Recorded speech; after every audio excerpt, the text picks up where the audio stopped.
Henry Disston was a saw maker from Philadelphia, and he was just damn old kraut, and he wanted to be the best saw maker. So what he did was these are the singing saws. What he did was he developed his own steel mill in Philadelphia, downtown Philadelphia, in his own town with his own people and stuff. Can you bring me those? So this is a signature saw. This is a Henry Disston signature saw. The way you tell he's at flea markets, Greg, you got to go get one. Is the more bolts in the handle, the higher grade. The five bolt saw with a signature on it, where he signed Henry Disston on the side of it. That's the top of the line. This is a signature series saw. It's the best one he ever made. This one only has 4 bolts. It's got a plastic handle, but it's a signature saw too. This one's the 95. There's a website you can go on called the Distonian Institute, and it tells you about all these Disston saws. This saw right here is the world's finest saw. That's what it says right here. So, touch it. The world's finest damn saw. There's never been a saw finer than that one right there. The finest saw ever made. But it says in the Distonian Institute. Now, where was he from? Philadelphia. Okay. For all these mean Philadelphia. It says 8 point on it. See the 8? That one there says 8 points. See the 8? Now, was this early 1900s? They're obviously an 8 and a 10. There's obviously a whole big bunch of difference in the teeth. So what happened was, this one's 1943.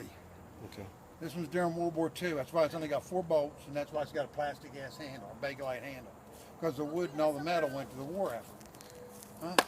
So that's why this is the finest saw ever made. Is 4 bolts and a plastic handle, and this is the 26. This is the carpenter saw.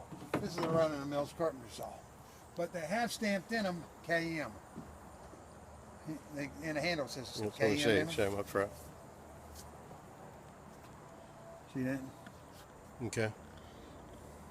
So I'm sitting at a farm one day eating lunch, and then somebody knocks on the door. And I go to the door, and the guy says, "Your name John Smith?" I said, "It is." He said, "Were you in building local 3 in the early 70s?" I said, "Yeah, I was." He says, "You know a guy named Kenny Meadows?" I said, "I might." He says, "Well, that was my granddad. He left these in your will. He left these to you in his will." Wow. And in the will it says, "Leave the damn thing to John Smith. He's the only son of a bitch who knows how to still use them." I was in the will, and they give them to me, and I said, "Well, hell, I'm kind of glad to have them, I guess." He says, "Well, I'm hell of a glad you got them, because now I can close the damned estate. I've been 2 years looking for your ass." He says, "You know how many John Smiths there are?" I said, "Maybe a couple." Maybe a couple.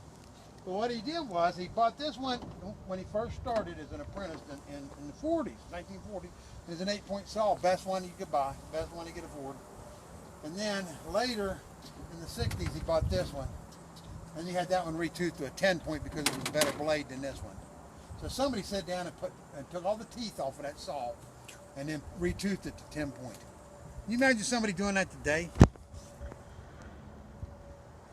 Can you imagine somebody? So this is a trim saw, this is a crosscut saw, and there was a 5-point too that he had, but I didn't get that. I don't know whatever happened. The 5-point's a rip saw. What do you think that's worth? Nothing. $2 at the flea market. It was full of them because nobody knows how to use them. Yeah, not to the right guy. You know, to me, they're Yeah, priceless. right. I still use the damn thing. You know, I won that when the PTN was here last. I come in first. My team come in first place in the preservation Olympics because I had this saw. I kind of had it. You gonna show us how to point it? Huh? You gonna set it? No.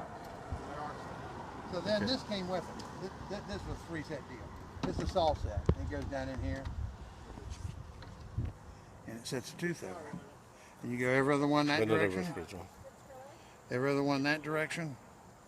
Every one that direction. And you just come back the other way. And do the other one. Reset the saw. Huh? Kind of like when you're sharpening a chainsaw blade. What's that? Sounds like when you're doing a chainsaw blade. Yeah, you gotta do it left and right, left and right. But nobody's gonna set a saw anymore. They just get new sawzall blades.